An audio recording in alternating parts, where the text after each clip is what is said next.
आजादी का Amrit Mahotsav.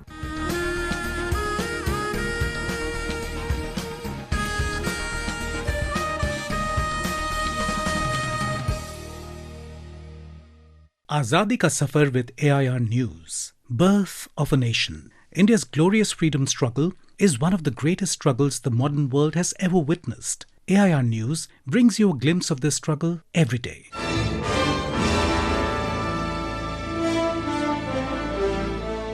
18th February is the day when the Indian Home Rule Society was founded in London in 1905. The Indian Home Rule Society sought to promote the cause of self-rule in British India. The organisation was founded by Shyamji Krishna Varma with support from a number of prominent Indian nationalists in Britain at the time, including Bhikaji Cama, Dadabhai Naoroji and S.R. Rana. The Indian Home Rule Society was a metropolitan organisation modelled after Victorian public institutions of the time. It had a written constitution, and the stated aim was to secure home rule for India and to carry on a genuine Indian propaganda in Britain by all practicable means. The IHRS was open for membership to Indians only. It found significant support amongst Indian students and other Indian populations in Britain.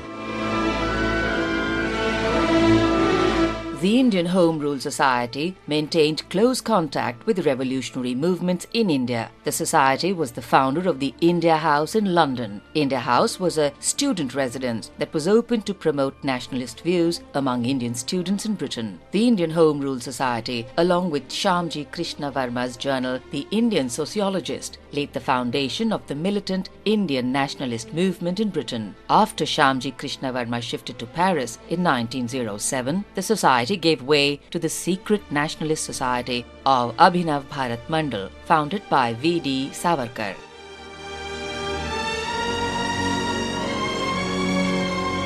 "18th of February is also the day when the Royal Indian Navy revolt of 1946 started in Mumbai. The strike by the ratings of the Royal Indian Navy came at a time when the Indian nationalist sentiment had reached its peak with the launch of Quit India movement and the end of the Second World War. It was triggered by a group of 20 young ratings of the Royal Indian Navy stationed on the HMIS Talwar.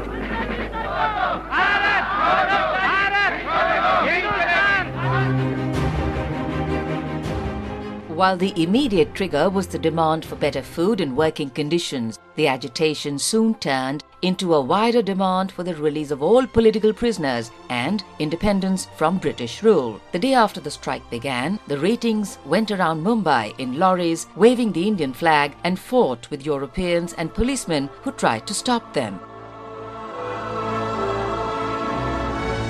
As HMIS Talwar was also the communications training school, the ratings used wireless codes to communicate among themselves and to spread the message across all naval stations. Within a few days, the rebels had managed to take control of 74 other ships stationed in Mumbai, Karachi, Chennai, Kolkata, and other parts of the British Empire. The reports on radio and in newspapers spread like wildfire. Soon, ordinary people also joined the ratings in the revolt, and life came to a virtual standstill in both Mumbai and Kolkata. There were meetings, processions and strikes. In many cities across India, students boycotted classes in solidarity.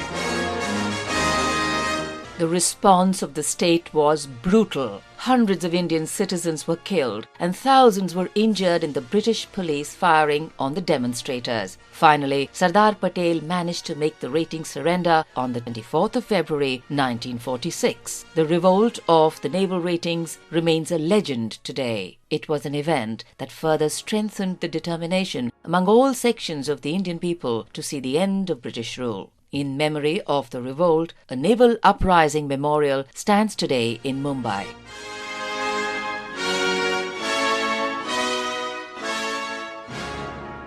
That brings us to the end of this episode of Azadi Ka Safar with AIR News. See you in the next episode tomorrow.